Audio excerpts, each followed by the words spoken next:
The meeting will come to order. We're now holding a meeting of Upper Allen Township Board of Commissioners, November 5, 2025.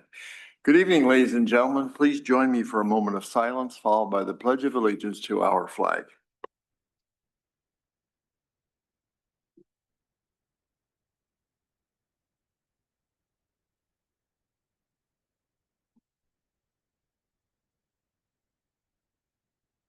Thank you. I pledge allegiance to the flag of the United States of America and to the republic for which it stands, one nation under God, indivisible, with liberty and justice for all. Thank you. May we have the roll call, please? Commissioner Martin, Present. Commissioner Castranio, Present. Commissioner Cochran, Present. Commissioner Fairchild, Present. Commissioner Walsh. Present. Okay, thank you. By way of announcements, I just want to publicly recognize that yesterday was an important day in that we again experienced open, safe, and free elections. That's not something that everyone in the university experiences. And to me, I'm going to call it a sacred privilege to be residents in a land where we can have that kind of open governance. So thank you to all the candidates in all elections, local, county, state, and federal, who took the opportunity to run. Congratulations to those who were successful, and a word of encouragement to others to try again. Don't give up. And I want to especially note that I think this year was the best year for candidates taking down their signs. By about mid-afternoon, I didn't see any standing in the township. There might be a few here and there, but I think they're important. During the process, then we have an election, and then let's rid the sign pollution and move on. So that is great. Thank you. This meeting will be live streamed for those who wish to attend virtually. A recording of the meeting will also be available afterward for anyone who cannot join us in real time. With our materials, we have the minutes of October 1st, 2025. Are there any questions, additions, or corrections? Yes, I have one. When we're going over to planning and zoning, that would be on page 3 of the minutes. Commissioner Fairchild talks a little bit about Chipotle, and one of the statements he made was that it was an automated facility, but then he goes on to expand as to what that really meant. And we don't have that in the minutes. And I think that's important because you talk about there's no stacking and there's no order window and stuff. So automated doesn't kind of bring that out in the minutes. Yeah, and I don't recall saying automated, but. You did. You actually said Okay. automated, yes. And, but then you go on and talk. And so I think we need to add a little more information there, just so people understand what automated really means. Okay? Anything else? You'll entertain a motion? Second. Been moved in second. Any discussion? All in favor, aye? Aye. Opposed, no. Motion carried. And thank you, Alexis, with those additions or revisions. By way of people who wish to speak tonight on an item that is not on the agenda, I believe other than Neil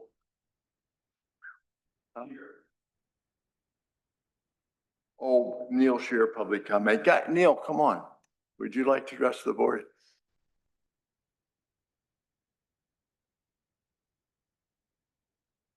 Good evening, gentlemen. I've spoken before you before. My name is Neil Shear. I live at 7 Hemlock Drive, and that's in Webercroft. And for those of you that might use Williams Grove Road or Route 15, Webercroft is just off of South Market Street. It's across from Legacy Park, the new building there in area in Mechanicsburg. Couple things, because I know you have a lot of business before you tonight. 3 words of appreciation. First of all, Webercroft has had water issues for 60 years, and you've done a magnificent job of coming in and solving that problem. And I'm being quite serious here. The fact, the logistics involved with the amount of equipment that they brought in, dug up the ground, put in the stormwater drains and things like that, and have now paved all our roads has been a good thing. So 5-star work on that. Seriously, I mean, the fact that they kept the roads open is a miracle to me logistically. So I think someone had their mailbox dinged, but within 90 minutes, that person had a new mailbox. If that's the worst thing that happens in a project that size, boy, good work. 2, excellent work on this revising the ordinances for the special exceptions to the zoning ordinance. I know that was a lot of work. I know Commissioner Fairchild was involved in that.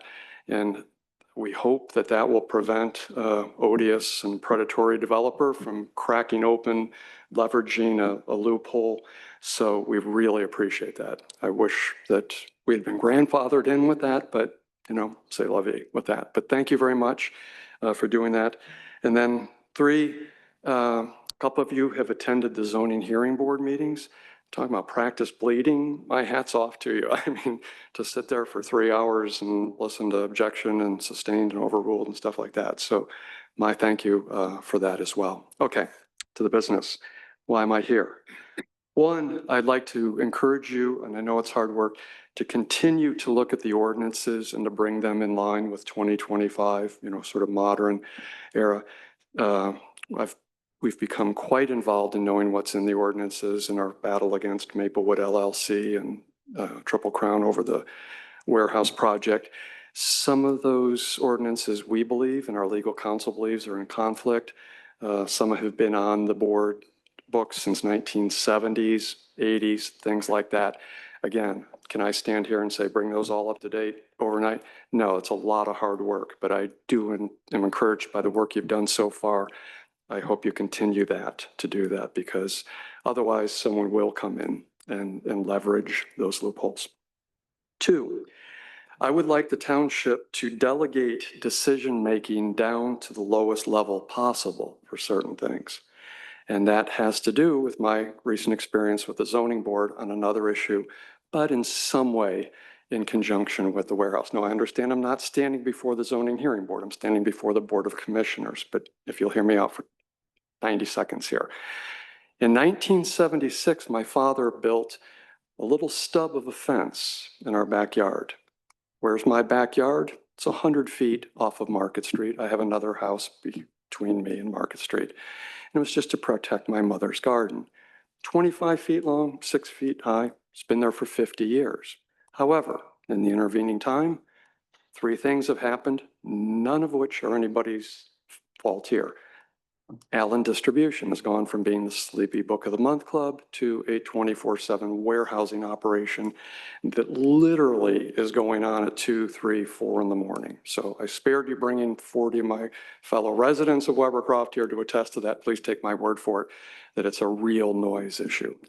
Legacy Park not only has the restaurants and shops and brewery, but they put apartment buildings in. On the north side, there's a little bit of a rise in the terrain.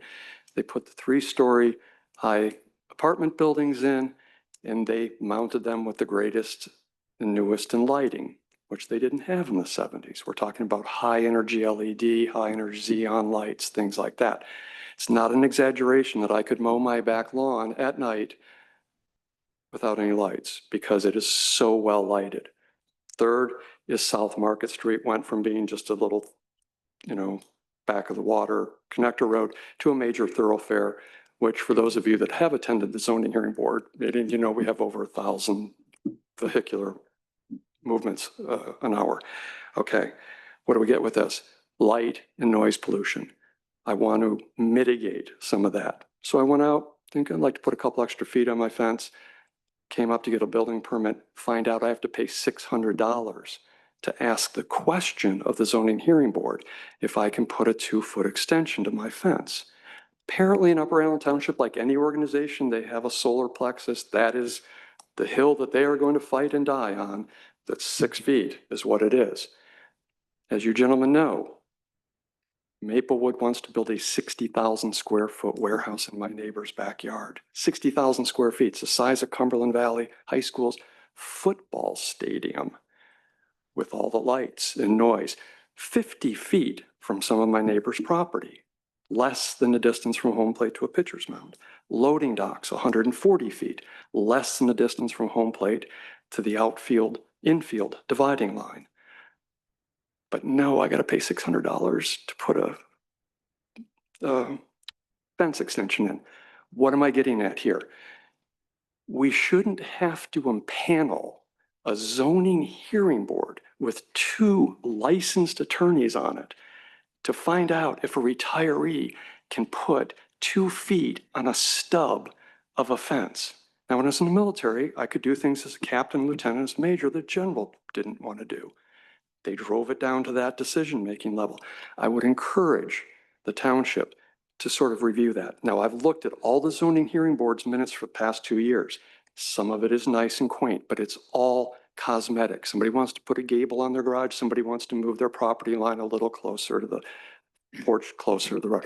Great, but what do you give us to mitigate against light, air, and noise pollution? Okay, last thing.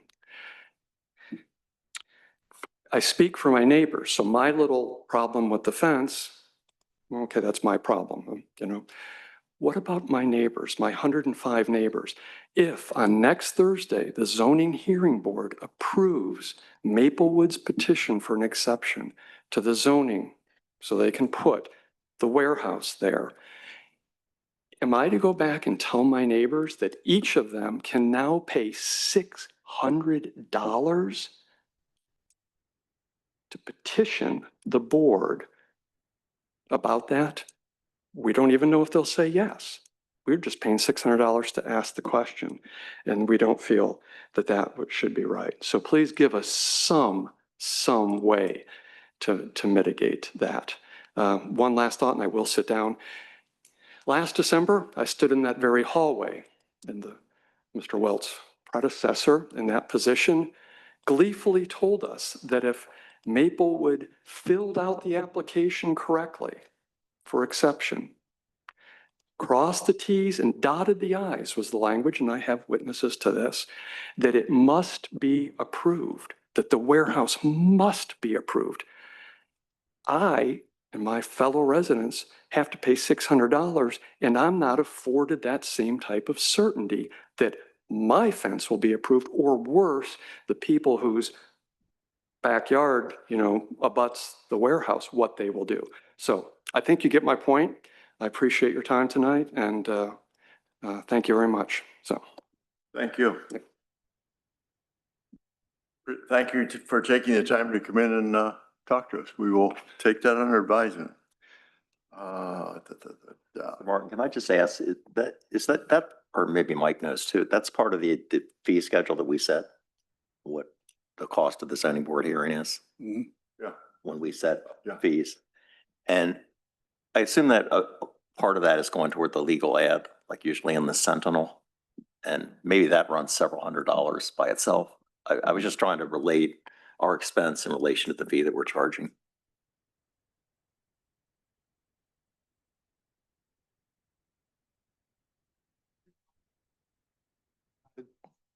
$250 to $350 per hearing. It also pays for a portion of the cost of the solicitor who has to be at the hearing.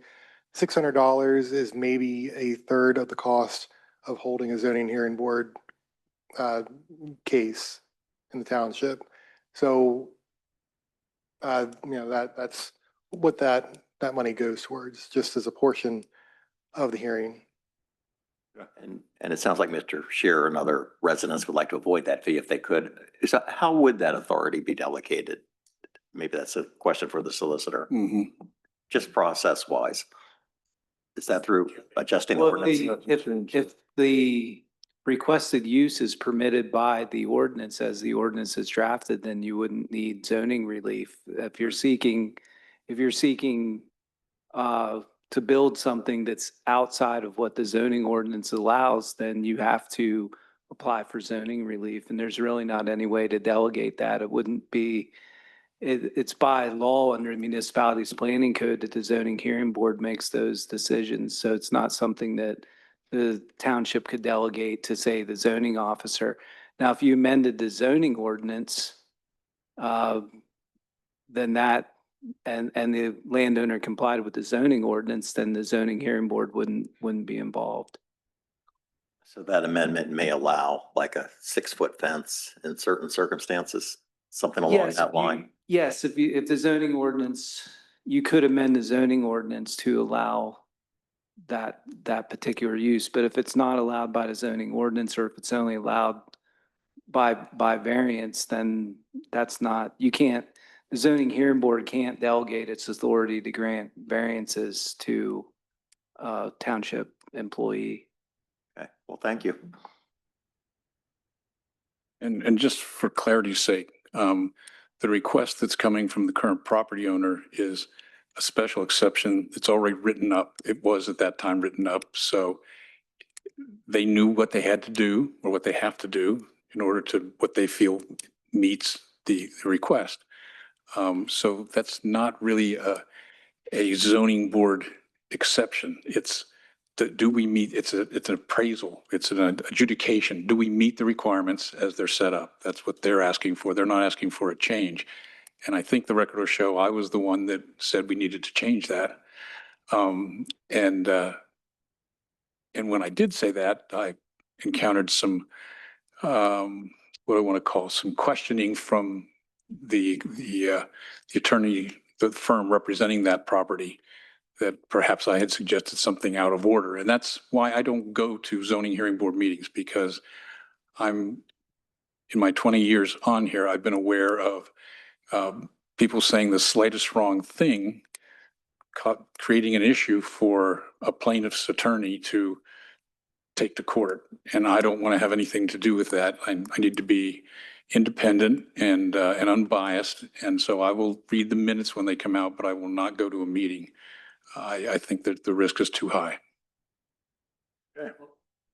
That's fair enough, sir, and I didn't ask for any partiality. No. No. That you were keeping abreast of. Yes, and I just want to explain that there are some other issues here. They're an independent board, and they've got the authority to rule on issues. And since we appoint them, it could be construed that if we're in the room and we're making faces or body language, or that we are trying to unduly influence them. And I don't want to be accused of doing that in any way, shape, or form. So that's why I don't go to zoning hearing board meetings. Okay, thanks, but we will take your comments under advisement, and if there's relief for a fee, we'll certainly consider that. I believe all the other folks that indicated they wanted to speak, it was listed as an agenda item. Is there anyone else who wanted to speak on something not on the agenda? Okay, moving then to the consent agenda, we have approval of the bills as well as Orchard Glen PRD Phase 9, the sanitary sewer dedication. Is the board okay to take these in tandem, or do you wish to address them separately? We address separately. I mean, Can we address separately? Sure, okay. Any questions on the bills proposed to be approved? Yeah, I had a comment and then a question. Okay, The comment is, I mean, the bills are in the amount of $611,263.97. The largest payment contained in there is it Atlantic Traffic Signal? ATS? Yes. I guess for the intersection upgrades that occurred last summer, and I guess they're finalizing that, but that is in the amount of $138,202. So I just wanted to note that was the biggest component. Our engineer isn't here, but I noticed that CS Davidson charged $23,959 for paving project inspections. And that seems a little high to me, but I just wonder what does that involve? If any staff member, would know how that works. You normally have a full-time inspector that's out there from CS Davidson that's checking the work as it's going on. So a variety of work had to go on in Webercroft for reclamation and paving and driveway tie-ins, plus the sewer work that was going on out there as well. Plus Whitebriar. Plus, yes. Oh, but they are on site. Yeah.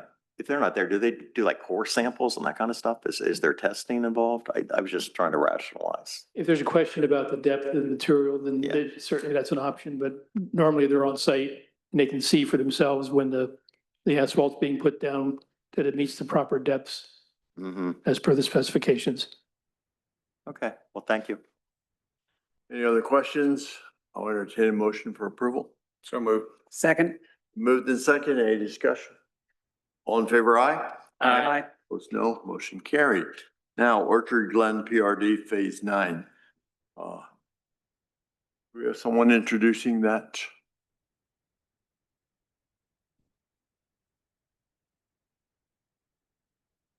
Yes, that's the sanitary sewer dedication and maintenance. And let me get to that section here.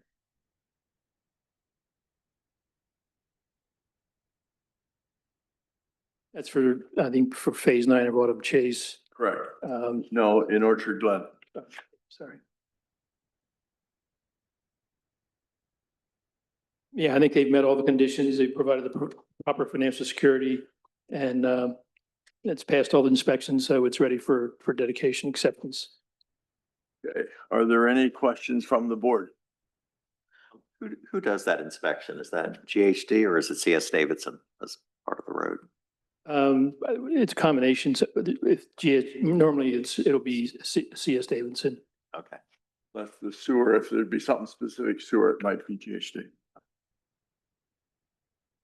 Any other questions? Do I have a motion for approval? Go ahead. Chief. Okay, I'll move to accept dedication of sanitary sewer facilities and release maintenance financial security to Harsco National Insurance Company, bond number 815892 for Orchard Glen PRD Phase 9. Is there a second? Second. Been moved in second. Discussion? Any comments from the audience? All in favor, aye? Aye. Opposed, no. Motion carried. That concludes our consent agenda. We'll move now to public safety and Chief Schamberger, you look like you're on the edge of your seat. I wasn't, but just to let you know, we had a very busy October with Fall Fest, fire prevention, and Halloween. It was very busy for the fire department. We also had the second busiest month this year for calls. We had 76. That'll be in my report for the next meeting. So that's all I have. I'll entertain any questions if you have any. Hearing done, we'll go to Chief Parsons. Thank you. We're continuing to complete our traffic studies. We did complete one on Bumblebee Hollow Road. That'll be included in my report next, in a couple of weeks for the next meeting. And we're currently doing one on Hawthorne Avenue. Other than that, I don't have anything else. Entertain any questions as well.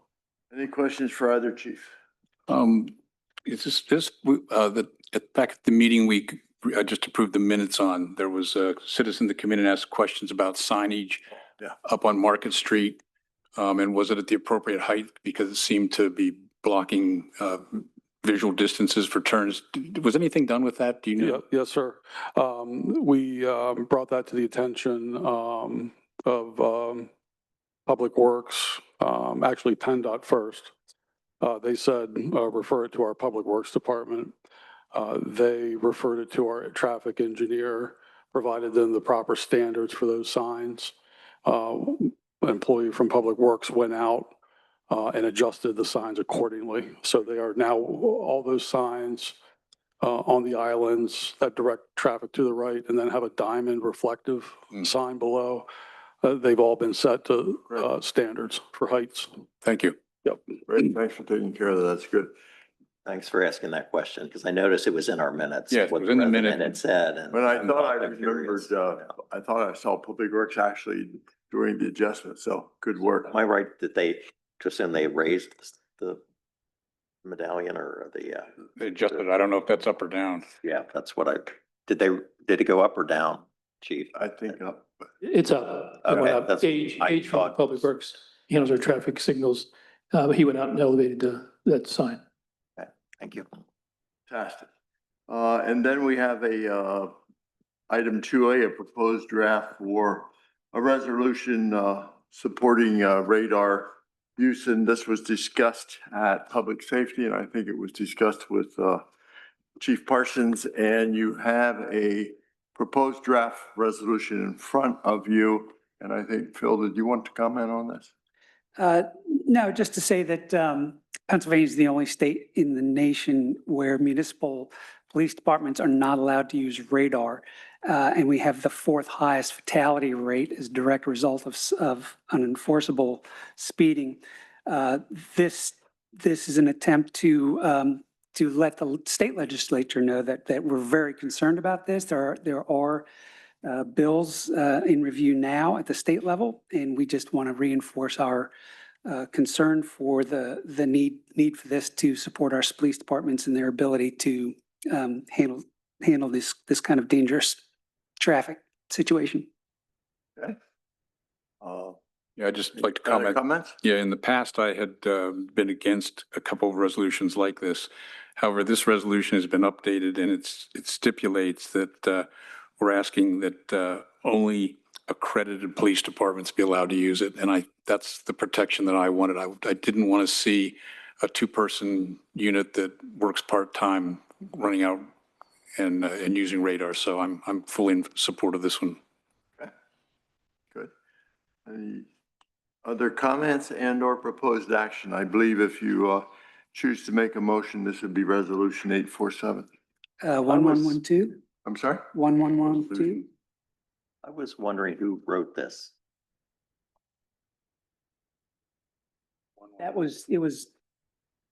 There have been previous, in fact, the township, I believe in 2014 had something similar. I may not have that year correct. I took that as a template and I went to the current proposed legislation at the state level and modified that previous resolution to conform with the current legislation and our concern for accredited departments. And I think it was reviewed by our solicitor as well. That did occur. I reviewed it in the meeting packet. I think it's not really a legal issue. It's just a Right. political statement. Yeah, and I know the issue's been going on for years and years. I was a little taken back by one of the whereases. It says, whereas all of the tools of law enforcement available to the Pennsylvania State Police are also available to municipal police, with one notable exception, that being radar. So I kind of hope that all the tools the state police had, some of them were proprietary, that, the only thing, we didn't have was radar. I just expected the state police had more. So I was just a little taken back by the wording of that. Okay. Any other comments? And you are correct, Commissioner Walsh. This is not an ordinance, it's resolution 1112. Would you like to make a motion? Sure. I move to approve resolution number 1112, a resolution of Upper Allen Township, Cumberland County, Pennsylvania, in support of legislation enabling all municipal police to use the same motor vehicle speed timing equipment as the Pennsylvania State Police, including radar. Is there a second? Second. Been moved in second. Any discussion? Any comments from the audience? All in favor, aye. Aye. Opposed, no. Motion carried. Thank you. Anything else for public safety, folks? If not, we'll move into planning and zoning, and now would be a good time to probably bring up, Commissioner Cochran mentioned the sign that was brought up last meeting. Last meeting, we also brought up a concern about, a resident came in expressing concern about a property at 2013 Fisher Road and some of the disrepair and infestation of rodents, et cetera. I have learned from Mr. Welt that since our last meeting, that property has been sold and the new owner is in the process of getting the appropriate permits to demo the property and then build a new structure on that lot. So I think, thanks for seeing that through, and I think that will probably help care for that maintenance issue. On our agenda, we have the consideration of the ordinance to accept Aurora Drive, Hillside Drive, Springwood Lane, Summers Court, and a portion of Maccoon Drive as public streets within Whiting Hill PRD Stage 8. Is someone representing that, or are we, are you? I'll just say that as of today, we received the amended letters of credit for these roads in the amount of $140,310 and $285,159, which brings it up to the requirement. And all requirements have now been met for dedication. Okay, and that's, everything is in satisfactory condition for your standards, correct? Yes. Good. Any comments or questions about this dedication? I'd just like to let the public know I'll be abstaining from this matter as I'm employed by the developer's engineer. Okay. Anything else?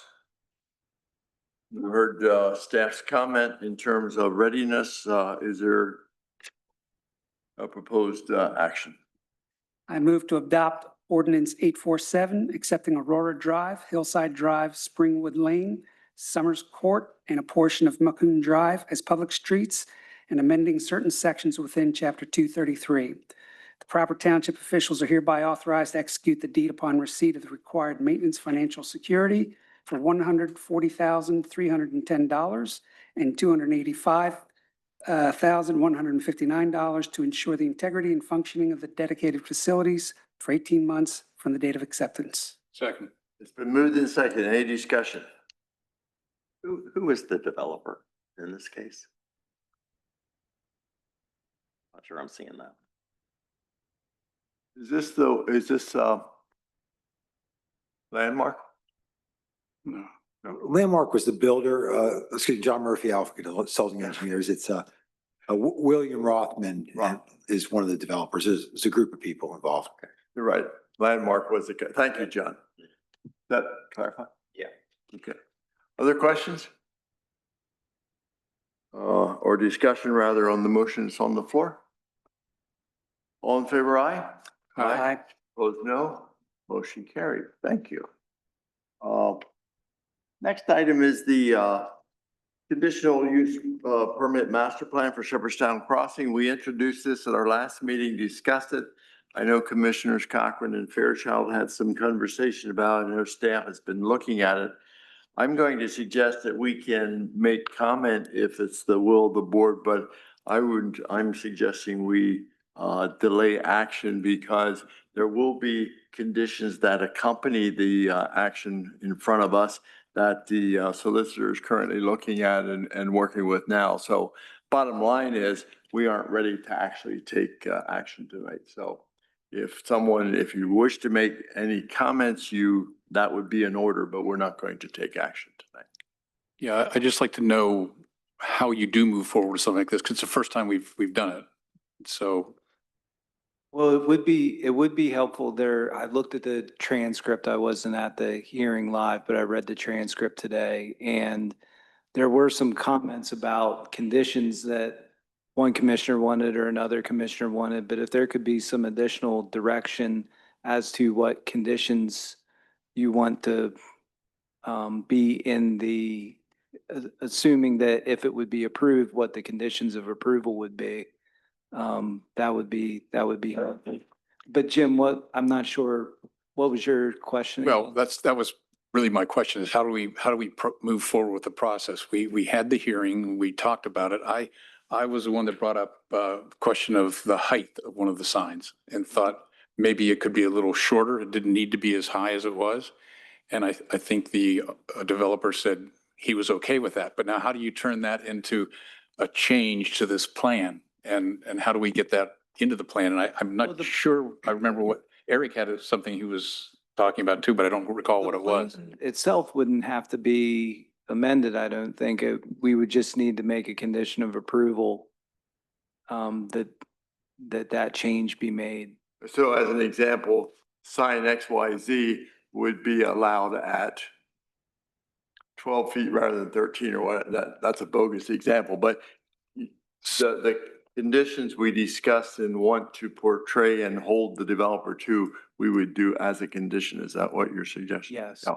So would we, Okay. for instance, would we, if we had five of us each had one condition we wanted to bring up, would you bring a condition up and vote on that condition being part of the approval?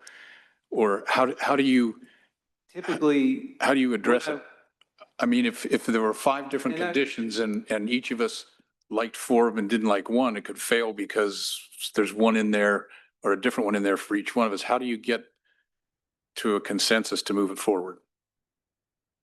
well, I think the easiest thing would be for there to be a written document that's circulated, that I would prepare and circulate, and then that would be deliberated at the public meeting. Okay. So you would prepare. I would just a prepare draft doc. conditions, and then you Okay. could say, I don't really agree with that, Okay. condition number 4, but eventually you would have to come to a consensus on what the conditions Right. would be. You can't Right. have, Okay.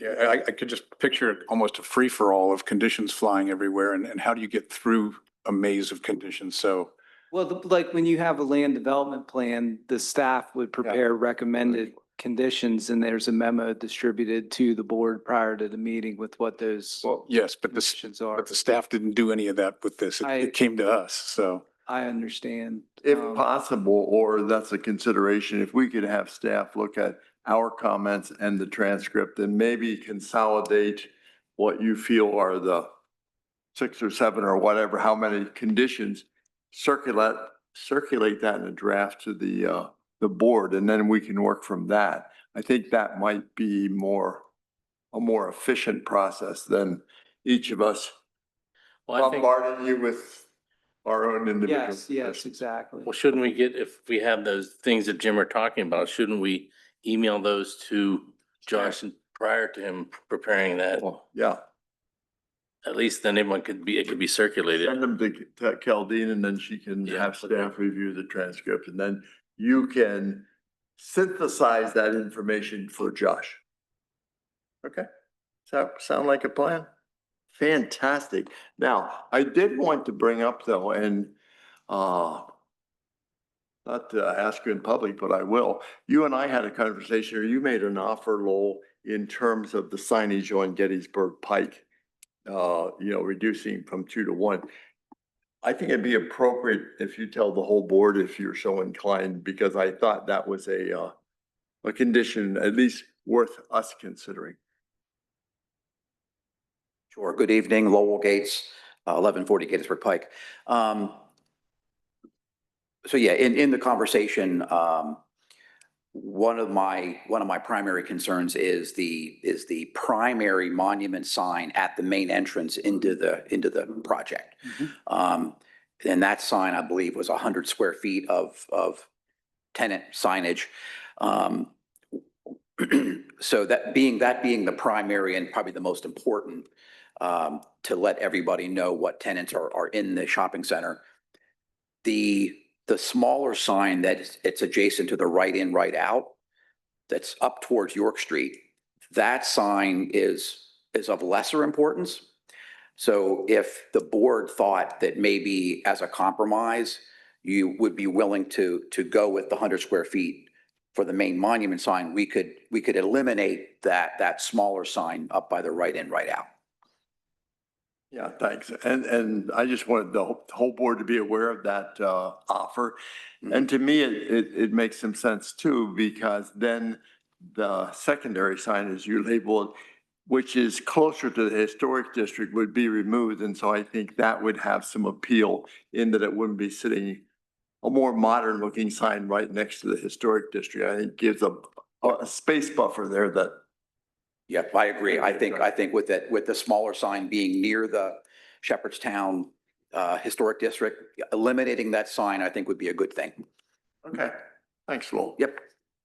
Anyone else have comments or things? But I think we have a game plan, so we're gonna rely on staff. We're gonna rely on ourselves to at least make sure the conditions that we feel strongly about, Keldine is aware of those, and they may be duplicates, and that's fine. And then she and the staff will synthesize that information, review it against the transcript in our previous records, and come up with conditions that Josh will put in some kind of a draft document that will be available to us to review beforehand and then before we take actual action. Yes, I would agree. Wow. Mr. Fairchild, you look like you have a question. Yeah, I guess I'm a little confused. Or, I mean, the applicant is here with his attorney. I thought in fairness to them, I mean, various board members had comments, but it seemed like there should be kind of more of a give and take. I mean, the purpose of the hearing was to get information, not necessarily to deliberate. So we took the information and then we've digested it. We have the transcript, and I thought maybe there'd be more give and take, like what you just suggested, Mr. Gates, was appealing to me, you know, that one change. But when the applicant, however the conditions are conveyed, when the applicant like make a revised plan and bring that back to the board? I think it would be fair to have that person involved in the review process. Yes. I mean, I could see that. And whether we do that initially or whether we do that after we get a draft from staff and then discuss it amongst ourselves with the applicant, I don't have strong feelings either way. And I was going to ask if Mr. Strom was okay or he had any suggestions too. I think he does. Yeah. Okay. Good evening, James Strong, attorney for the applicant. Just real briefly, I know you're sort of struggling with how do we take what you received during the hearing and render a decision on what was received. And it is a bit of a unique situation. And I think one thing. I might interject. The first time we've gone through Right. the master side. Right. And maybe what would help, I think it's obviously it's the thoughts and concerns of the commissioners in terms of, you know, what changes you might want to see, knowing and understanding what those are. I like the idea of having those synthesized into a set of proposed conditions. What might be helpful is if those proposed conditions could be shared with us and then we could say, hey, these are all fine. We can live with all of these, or maybe there's 6 and there's one that we're struggling with. But that would, I think, maybe help us get to a resolution that, you know, works for everyone.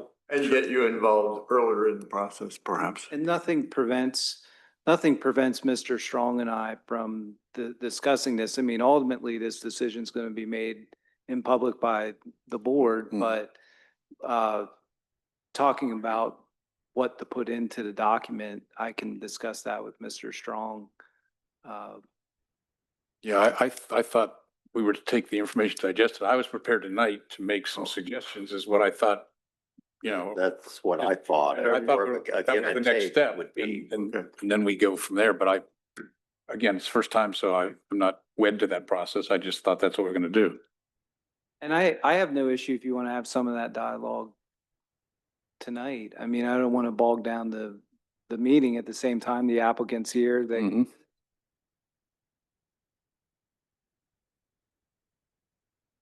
We're certainly happy to follow the lead of the commissioners. Okay. That's, maybe we should put a time constraint on it. I'd rather not be here till 11:30, but, you know, plus other people on the agenda are waiting, but I'm fine with that. Let's spend some time and allow the commissioners at least to communicate some of their, And I thought maybe we should just follow this matrix of the signs, you know, the A, B, C, D, you know, in order and discuss each category that way. Well, given that lead in, my primary issue last at the hearing was the height of A, the additional, and I think there's a fairly substantial base to it, and we could eliminate 2 feet from the base and make the overall height 17 feet rather than 19. You still have the same amount of surface for advertisements, it's just 2 feet less projecting up in the air, It'll be less high. less high. And I saw the applicant shaking his head, that- which is affirmative. Is that the monument sign? That's the monument sign. That's A on the list. So if we really want to drive Mr. Gates crazy, this commissioner was okay with the 19 feet. I didn't like the monument base. I thought that may obstruct the view of traffic. I was more in favor of a pole sign. So maybe at least you have 2 viewpoints or an option that way, not to confuse it. But do you see my point that I think you already moved that sign a little bit one way or the other? Mhm. Probably because of visibility pulling out, Yeah, we did. We moved it 5 feet back from Gettysburg Pike. But yeah, I mean, there might be a way of maybe eliminating the brick base for that sign and that way it would be more transparent. You could see through it. That's what was my suggestion. Mhm. Just To consider, I think. as all one leaders. input, I favor the monument sign. It's a quality development. It's architecturally pleasing. And rather than have a steel pole with the sign on top, I'd like to see a monument sign that contributes to the quality of the space. That's just my view. And I like a steel sign that mimics the clock tower. Could I be a politician and agree with all of you? Yeah, I was gonna say, or run for commissioner, right? Yeah, I think maybe perhaps a compromise is if you can squeeze it back any further from the road, just maybe another foot or two, I'd be happy with the Then you'd go with the The base. 19, huh? no, I'm still 17 feet and just backing up to make sure it's not obstructing the view. But I think you've done a good bit of that already. I tried to stand there and picture where it would be and I wasn't real good at it, so. It was pretty close to, I mean, Eric and I we walked the site and looked at each one of these signs.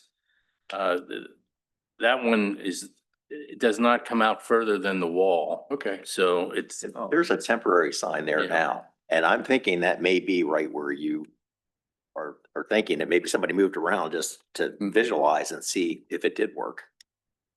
So, Well, that's where it is. I'm fine with it. Next. the next is the right in, right out monument sign, which the applicant has said he would do without. So, I mean, Josh, maybe a condition would be that there would be no signage between the main entrance south to the property line.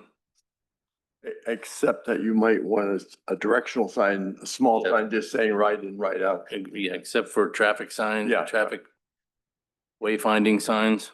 Well, that's a good word.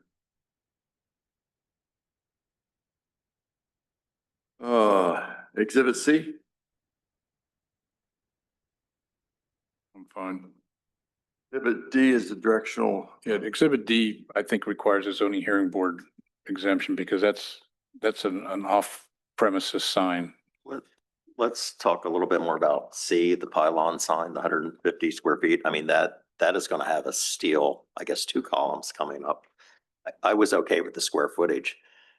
I didn't know if you'd want if you're using steel, any architectural enhancement, like a little gable top or something like that, or another clock image to tie in with the clock tower. I mean, I was fine with like leeway like that, but I think your height is okay. You're already at the top of the hill, obviously. Oh, and one big thing I noticed about when we walked the site with Mr. Castranio is it's less of a site than it appears because of the PennDOT right away. So you're having to keep some things back than I was really aware of at the first hearing. Wasn't really focusing on that on the site plan, so. Yeah, there's probably a level ground of about 100 feet unusable land that PennDOT owns as right of way before you get to the grade down. So then there's pretty much board consensus about C. I mean, not a lot of changes really, other than what you may want to do aesthetically to me. Okay, we'll reintroduce D, and I think that's the one Jim just suggested that we would need ZHB relief. Or they could change, I think it wasn't the option on the directional sign, just to say church or dog park or something to not, wasn't that your concern, Mr. Weld, that it was an off-premise not a- advertising sign by showing the logo for the church? Yes, having the Daybreak logo on there makes it off-site advertising. If you want to do wayfinding and say church this direction, that might be something that could work, but When you having, say Daybreak Church, I mean, yes. but not with a logo. Well, not even Daybreak Church, just say church this direction. Right. You could say that, but if once you put their name on there, it's off-site advertising. Mhm. So I'm just saying that would be an option, that or. Yeah, so you could just could put church and dog park and just no logos for either one. They're both Yes. down this way.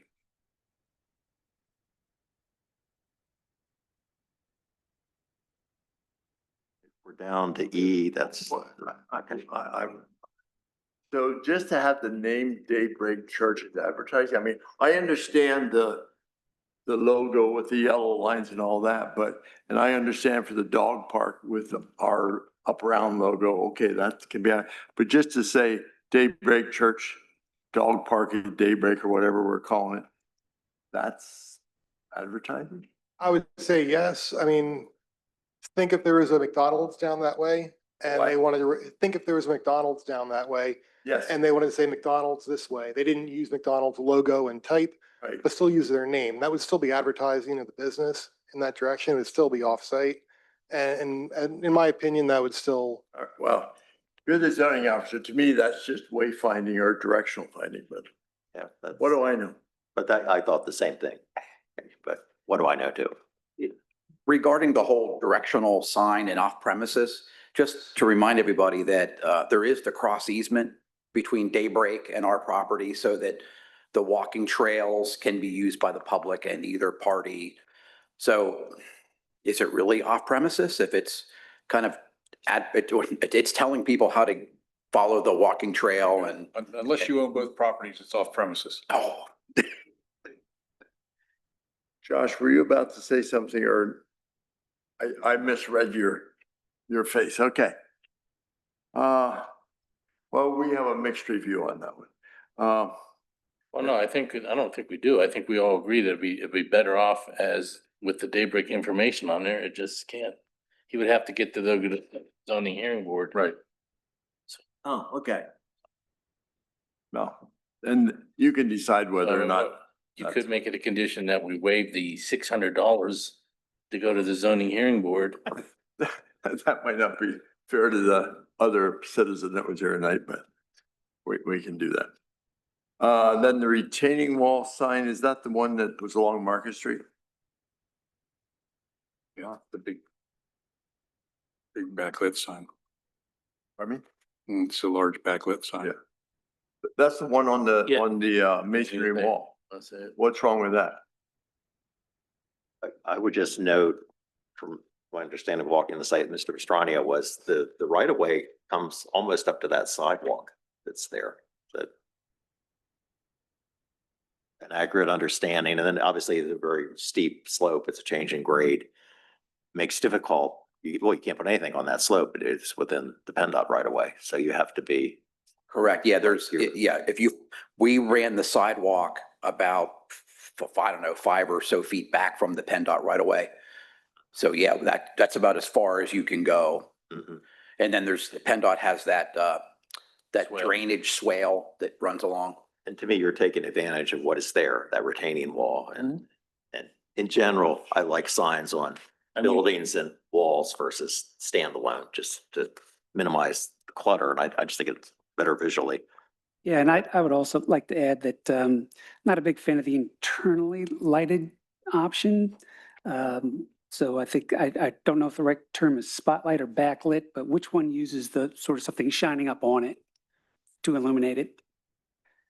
Is that backlighted or spotlight? I think spot. I think what we were contemplating having it backlit or so it would shine So it kind of glows. internally back against the wall. Comes from the behind the letters. So the only thing I mean, I think Eric and I also agreed with Phil on that when we were in the field. So the condition you put in your application that it would be internally lighted or backlight. So our condition would be that we don't want it internally lit. It would have to be one of the other ways. Backlit. Backlit. Yeah. Okay, so the light would be behind the letters. Or the front, And it- I don't know how you do it, either. Okay. Just not, just not internally lit lights. So there's not LED inside the letter actually illuminating them. Yep, yep. And I just had, just for information, you prefer Shepherdstown Crossing versus like the mills of Shepherdstown? Like you could make the mills bigger, Shepherdstown Crossing or something underneath. I didn't know if you had variation in the descriptor of the business Yeah. of the site. Or- Technically, the mills are the two mill buildings that we're Building. gonna be, Okay. The apartments, right? yeah, the apartment buildings with the mixed use. Shepherdstown Crossing is the whole thing. Okay. Yeah.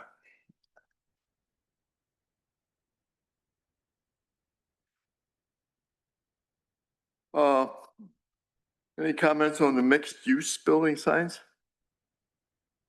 Exhibit F?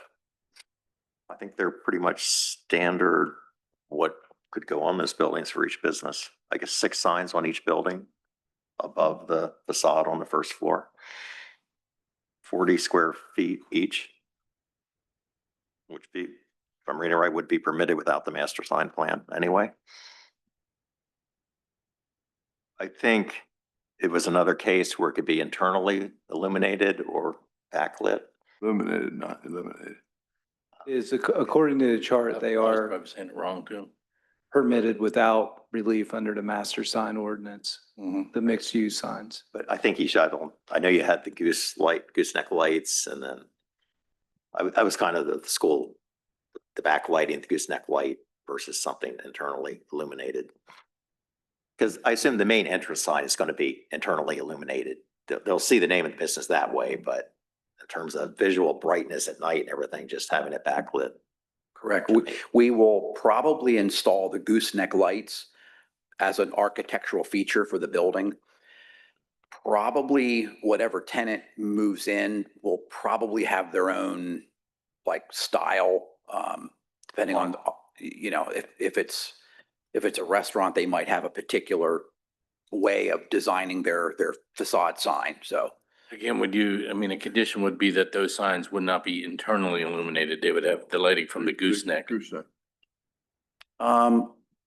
I would prefer to give the tenant latitude as to how they want to light it. Wasn't there a concern that you wanted that lighting to be uniform? So would you have one tenant would choose gooseneck and another tenant would choose internal and then it wouldn't look consistent? Or the goosenecks would be there for the decorative look, but maybe they wouldn't turn on at night. Oh, I see what you're saying.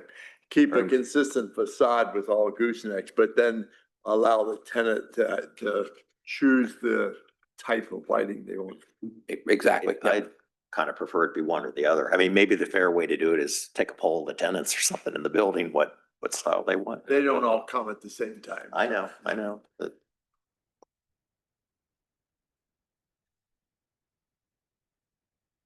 Yeah, I don't mind. Oh, I'm sorry. Go ahead, Ken. No, I hear what you're saying. On the other hand, I think we have to allow individual proprietors and shop owners to kind of choose their own uniqueness of their shop. So I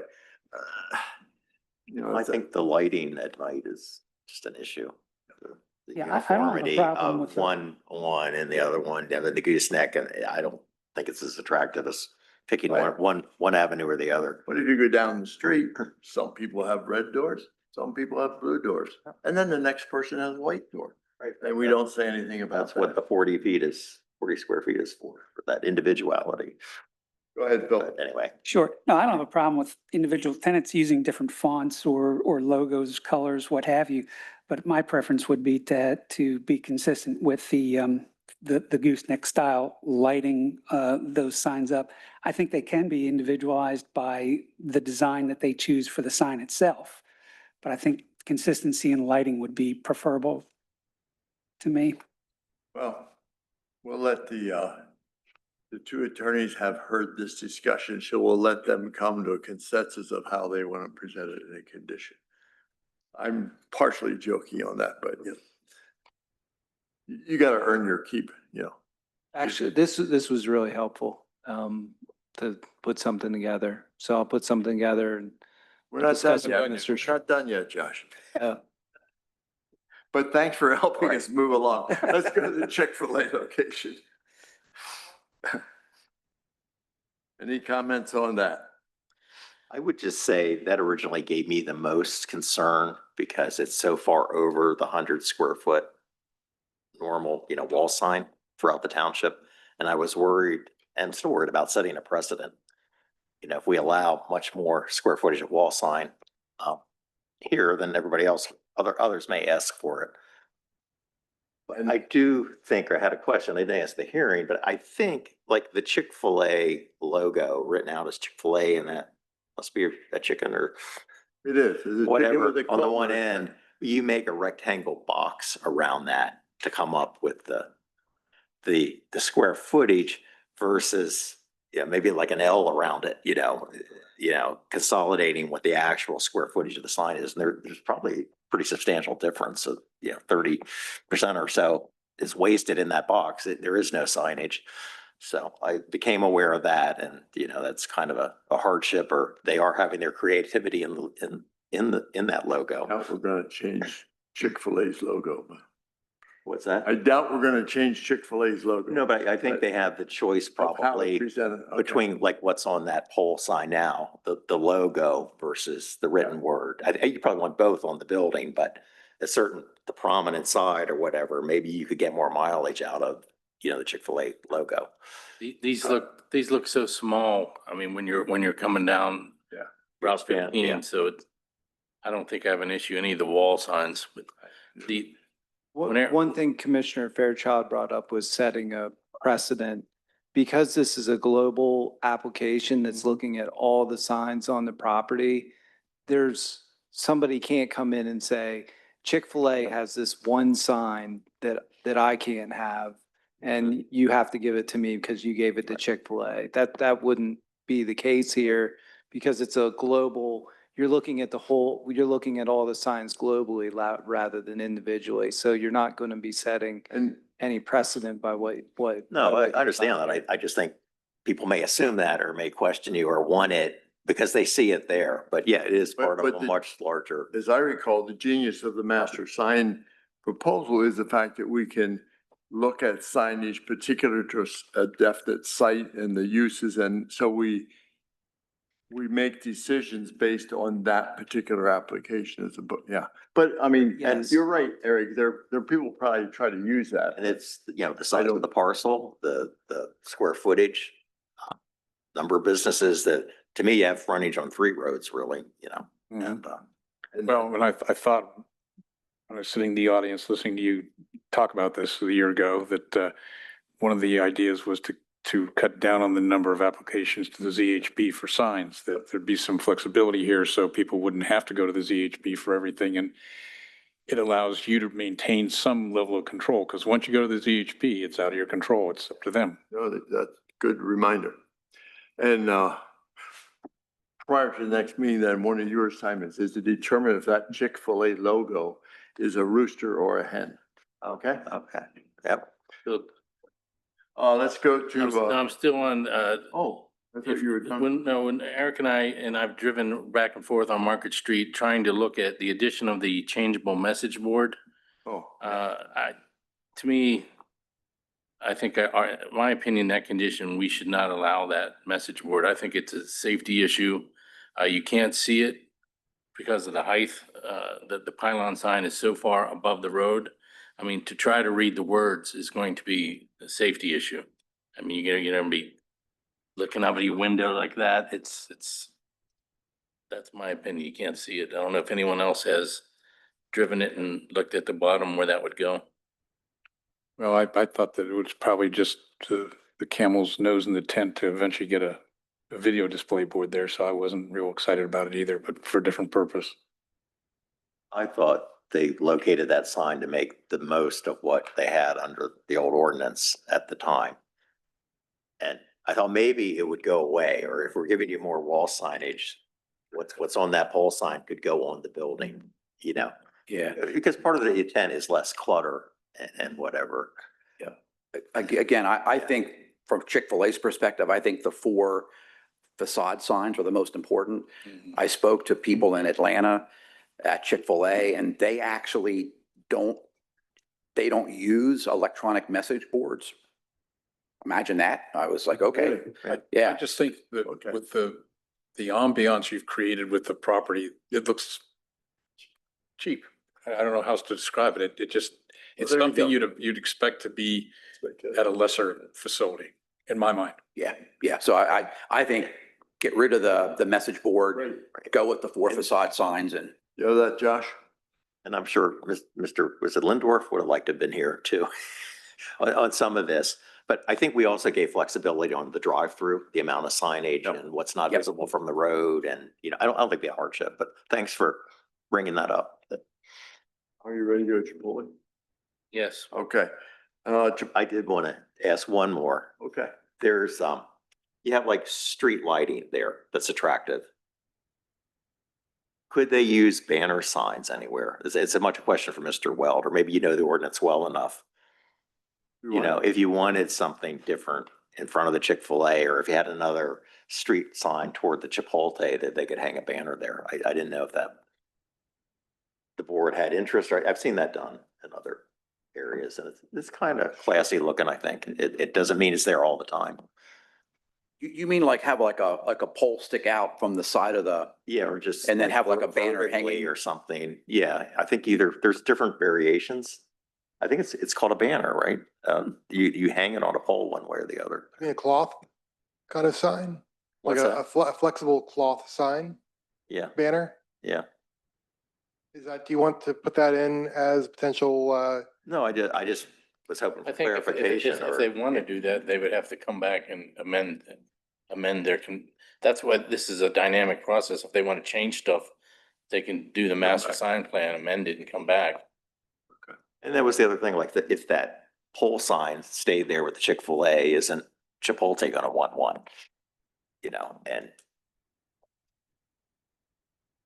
Okay, let's move then to Chipotle. Any questions or reservations on that?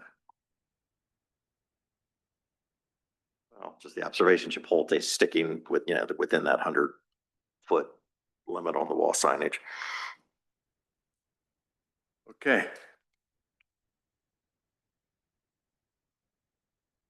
Comments? Yeah, oh, that's you. No, I'm fine with Chipotle. You good, Rick? Chipotle appears good. Do you have any other comments, Phil, tonight?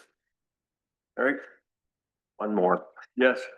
Not related to signage, but I think you have an opportunity along that bank, the right of way. I know it's PennDOT, but I've seen the PennDOT manual that they could allow plantings there.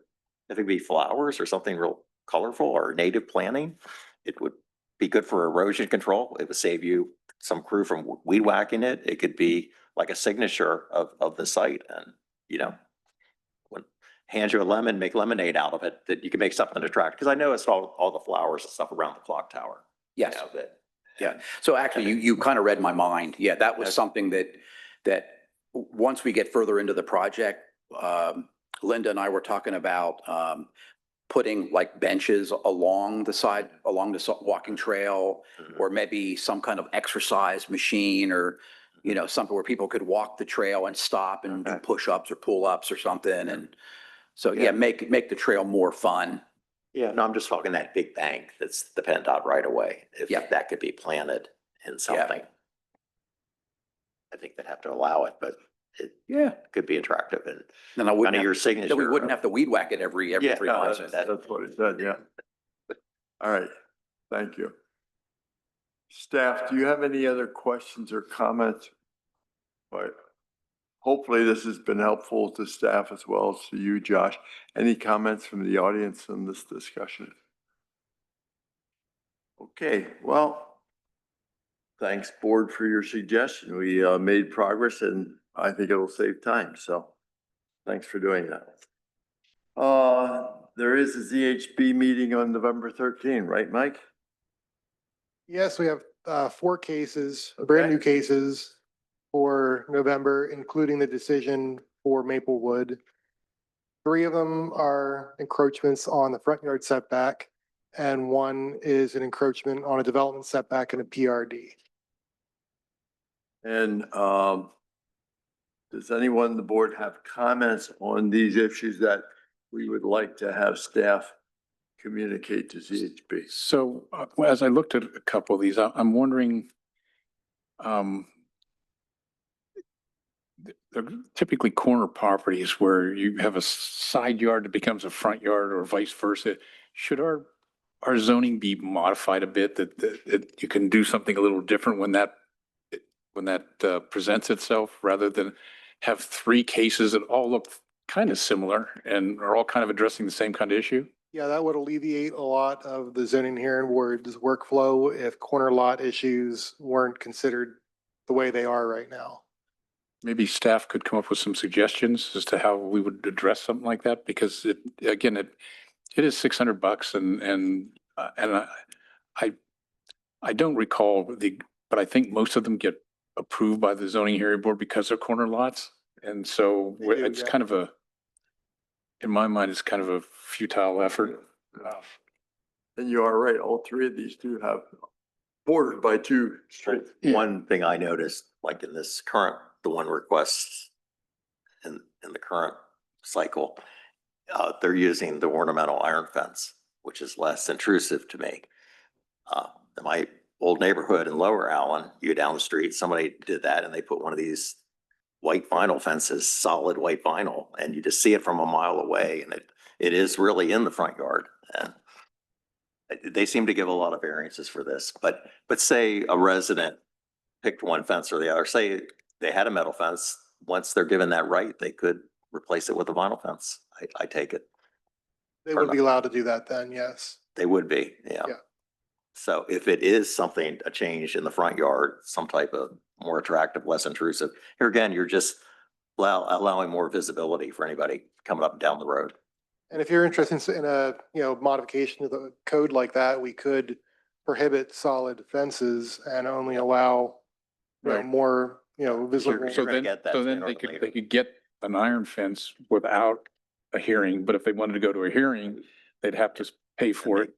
And then they'd have to just explain why they need a vinyl fence rather than just an iron fence. Yeah. What hardship is presented by an iron fence?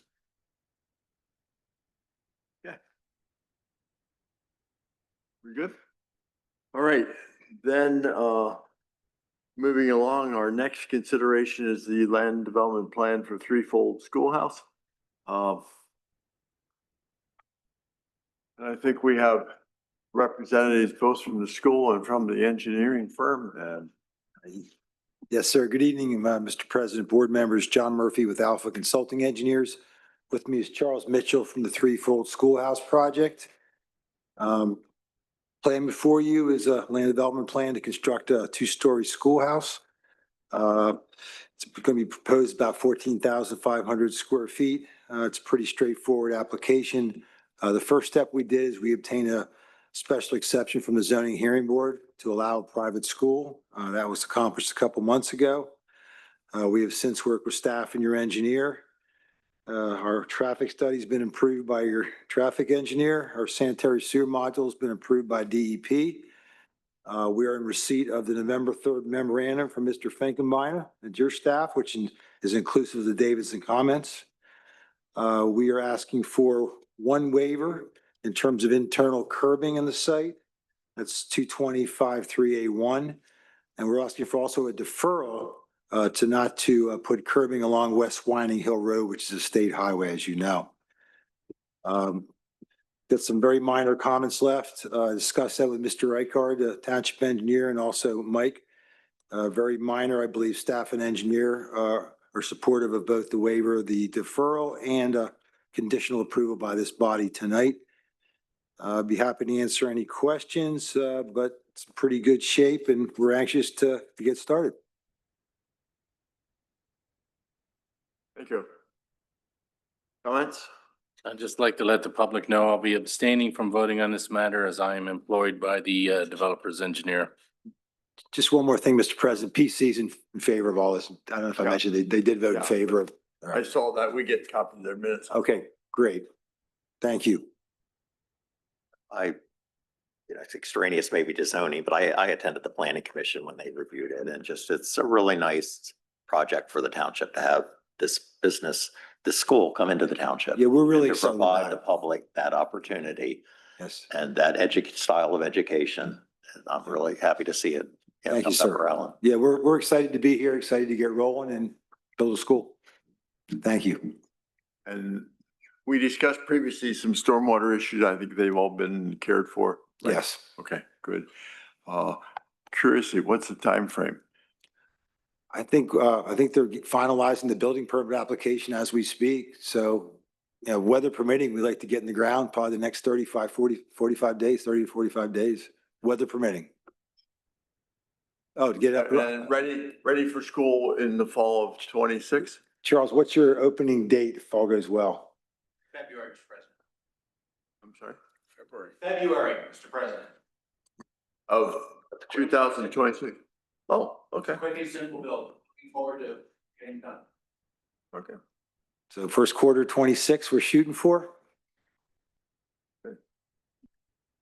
Any other comments or questions?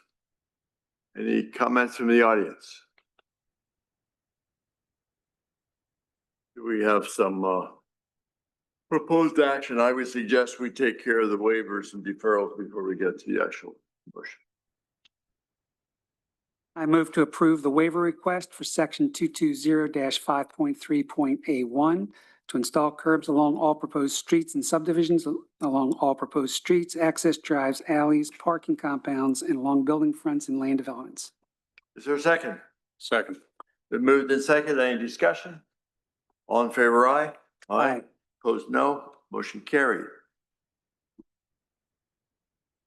The deferral, I move to approve. The deferral request to complete improvements is required of section 220-5.3.A2 to install curbs along all existing township and or state roads that adjoin any portion of any subdivision and or land development. Is there a second? Second. Been moved and seconded. Any discussion? All in favor, aye? Aye. Opposed, no. Motion carried.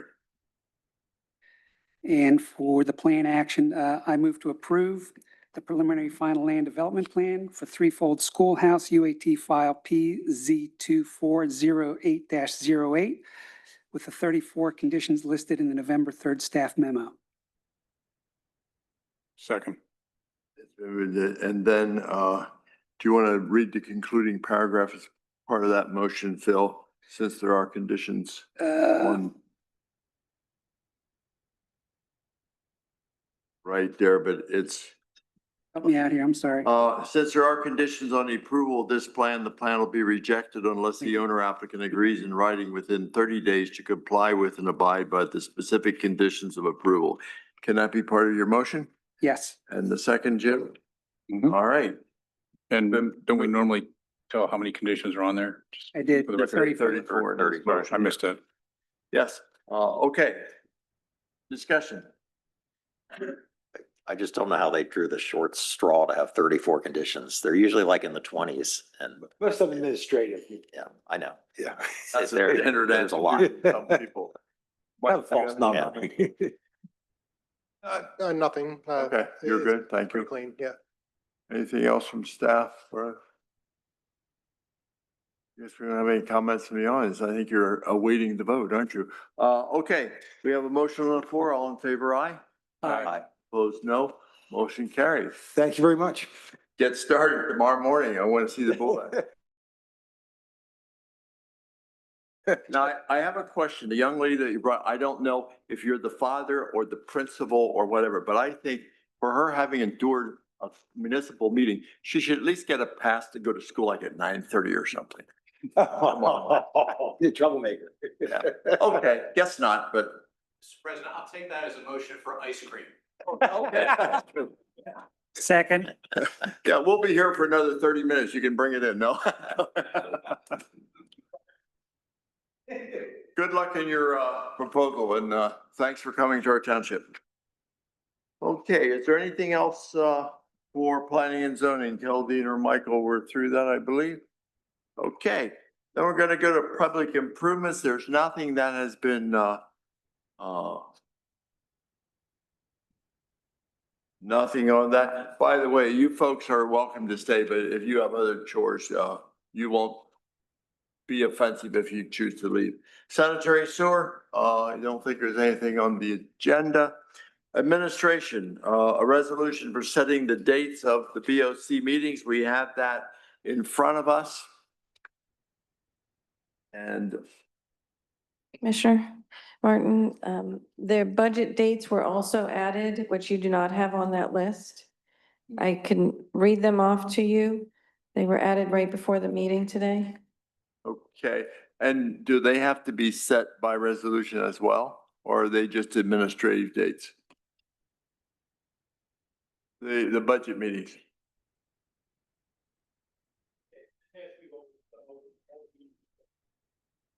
Correct, but I know that forthcoming will be the committee and commission meetings and I think that's that as well. Is that with our materials tonight? Mr. Martin, I just want to recognize our distinguished visitor tonight as he leaves was Mr. Hoffman, I think. Yeah, County Planning. yeah. So thanks, So they're, thanks for filling in, Mr. Hoffman.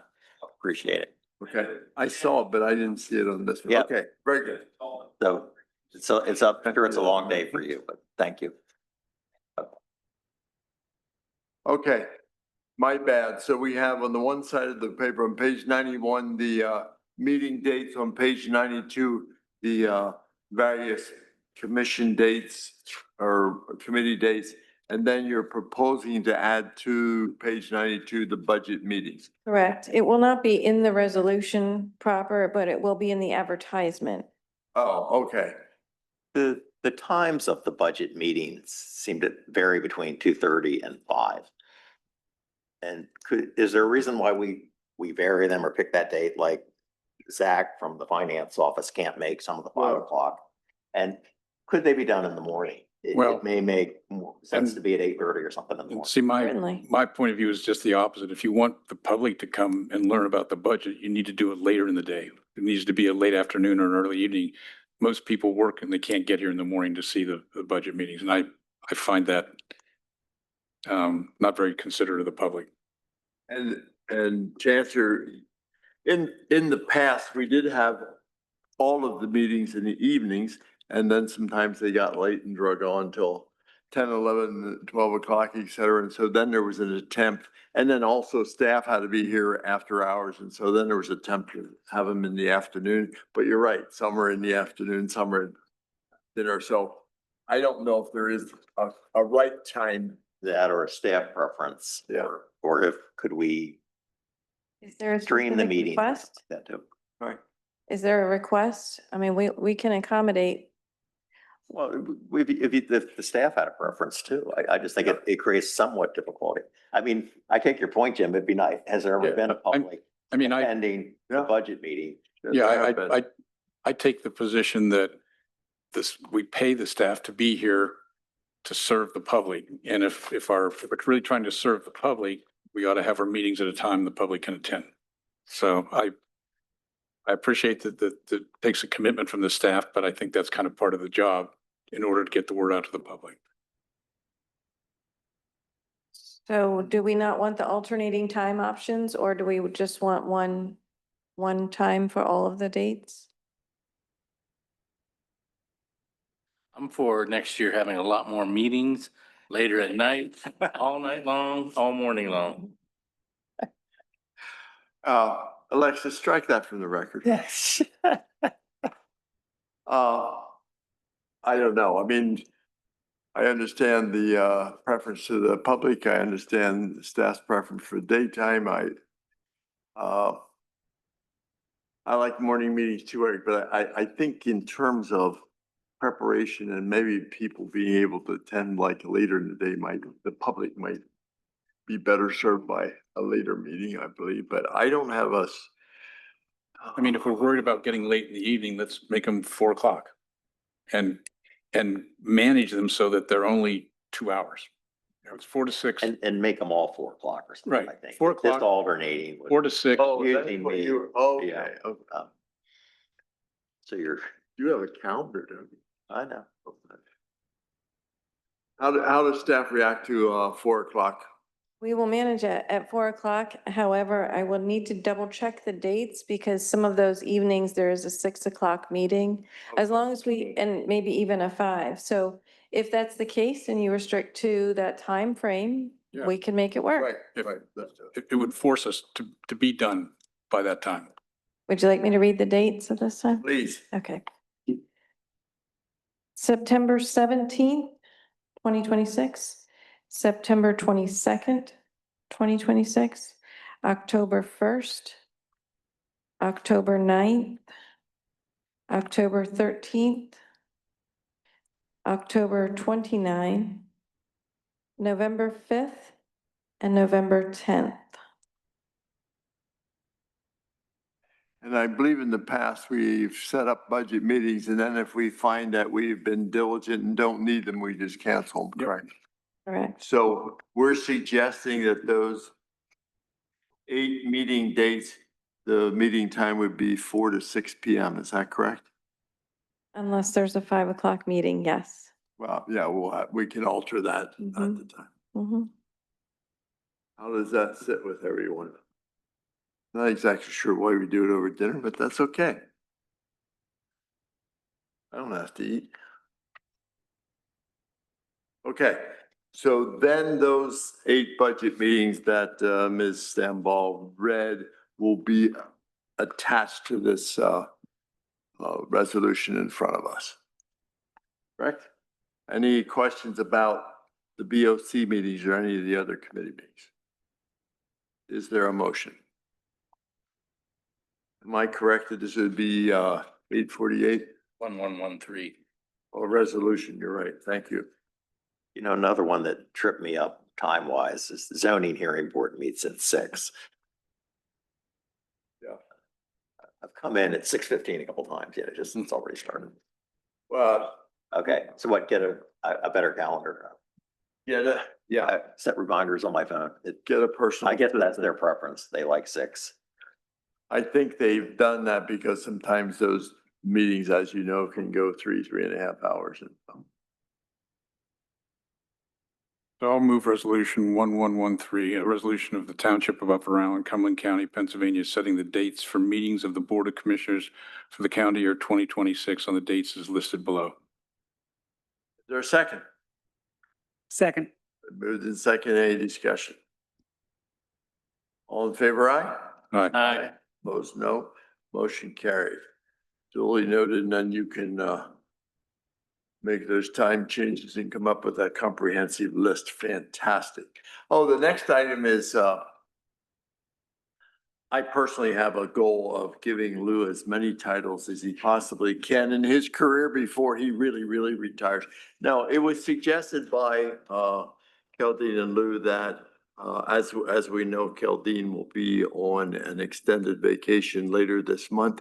And so during that time, even though Lou is here and was previously the acting manager, we thought if we would make him the interim assistant manager for that time period, then we wouldn't have a question whether or not we have a executive that can make decisions and sign materials, et cetera. So the compensation has all been set with the existing consulting agreement, and I think we would keep that intact. And so it's just a matter of giving him that title with the appropriate responsibilities.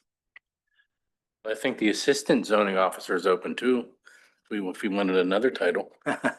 Well, maybe December, we'll talk about that. If there are no questions, I'd entertain a motion of action.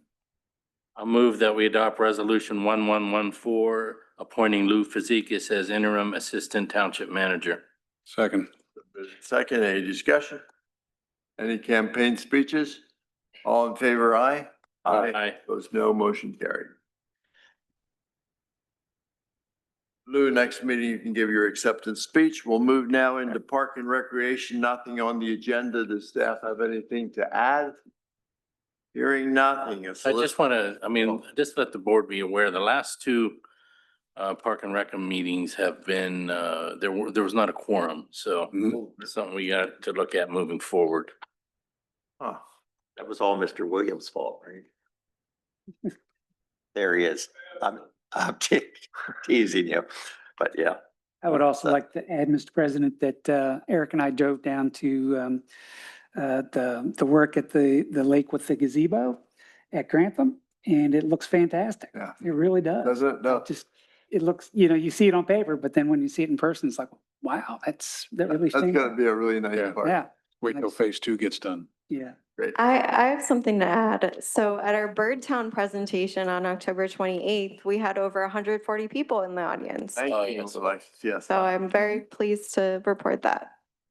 That was, Yep. that was well done. And I understand people really, Yeah, it was I've great. seen pictures posted on Facebook Yeah. and all around. Encore presentation, January 14th. Okay. It's Thank you. amazing how that's taken off to me, it's a Well, wonderful do you want job. to comment I on think Jeff the wants to the speak. grand opening of the train viewing pavilion too? Sure. So on Saturday, we had the grand opening of the train viewing platform at Winding Hill North. We did a ribbon cutting ceremony and Operation Lifesaver was there. They are a train education safety organization, and that was that. And I might add that Alexis personally arranged for a train to be in the background as we were cutting the ribbon. I mean, that was masterful. That was good. Mr. Williams. You're here to retort anything Commissioner Fairchild said. That's fine. Take your shots. I just wanted to. Jeff Williams from Canada. Jeff Williams, 334 East Meadow Drive. And compliments to staff, particularly Alexis. It was a very nicely done ceremony with all the commissioners there. I just want to share with you all the impact this has professionally. I posted something on my personal Facebook page. The very first response I got within 10 minutes was from a former assistant director of the National Park Service. We had hired him as the executive director of the Maryland Recreation Park Association. And he is fully retired, but he loved the idea. The very next person that I heard from within half an hour was a past president of the National Recreation and Park Association, also retired. We're all retired. But I just think that what we did, what staff did to come up with this is fairly exceptional and unusual. And I just want to pass that along to you all, sort of qualify that a little bit. I was very appreciative to be involved as a Park and Recreation Advisory Board person, to hear from my former peers. And so thank you all for supporting this. And thank you to staff.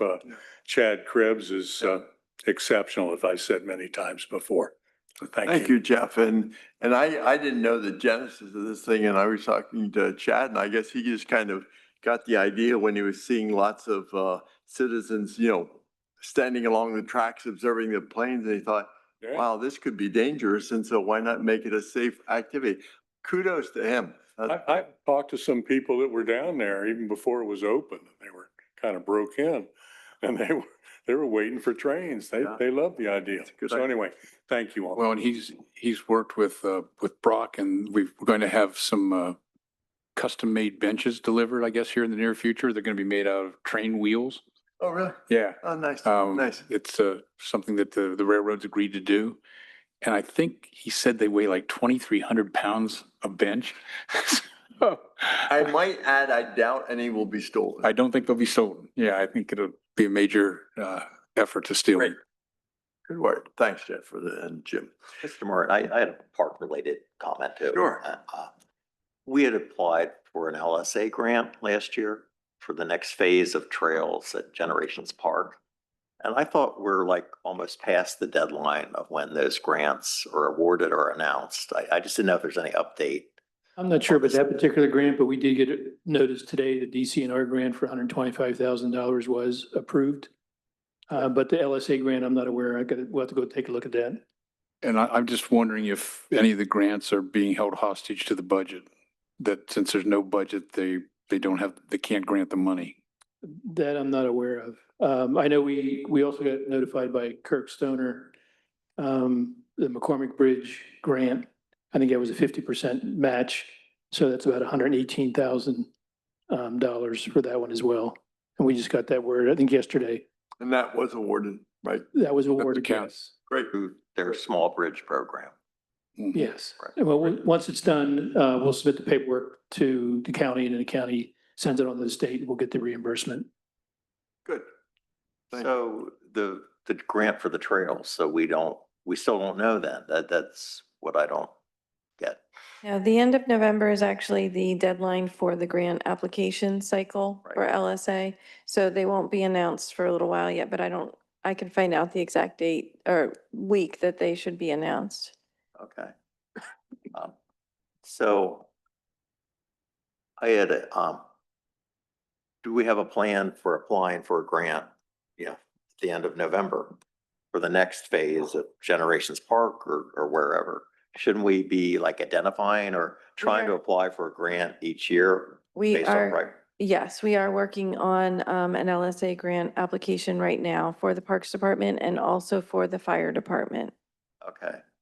And I don't know, this might predate you, Keldine. I've been asking like CS Davidson for costs of infrastructure at Generations Park. Could be roads, sewer, electric, various things. And I still just don't have any information. I don't know that that's part of what the consideration is, but my thought is every year we should be taking a shot at some of those big grants. I think you think the same way probably. Yeah. We're definitely aggressive at the grant applications, but I will give the information in regards to the infrastructure for you. All right, thank you. Update from the solicitor. Okay. Tax Collection Committee, I doubt whether they met. Capital Region COG, we will have a meeting later in November. MAB has not met since. Any word from the State Association? Any public comment, Jeff or Karen? What up? Hello, Karen Oberly Smith from 855 Oak Oval, Mechanicsburg. We had talked in the past about referrals for services. There might be some people who are in need now. They no longer get their food SNAP program and things like that. And I didn't know if the staff knows about Pennsylvania 211. If you call that and people say what they need, what their needs are, they'll figure out where they can find those kind of services in their immediate area. So that's Pennsylvania 211. And also I brought in a list of food pantries that are in the immediate area that I just wanted to drop off in case people called in and it would save time. Everybody can Google stuff like that, but it would be nice to know that there's about 10 places. A lot of churches have started to step up and provide food, little food pantries that are in addition to what we may have had before. So I will give this to County. And it's really a staff decision, but something like that, given the crisis we're in, might even be worth posting on our page, but I'm not. Aaron, just real quick, you said PA 211. Is that a phone call, 211? Yes. Just those 3 digits? Okay. 211, thanks. That's right.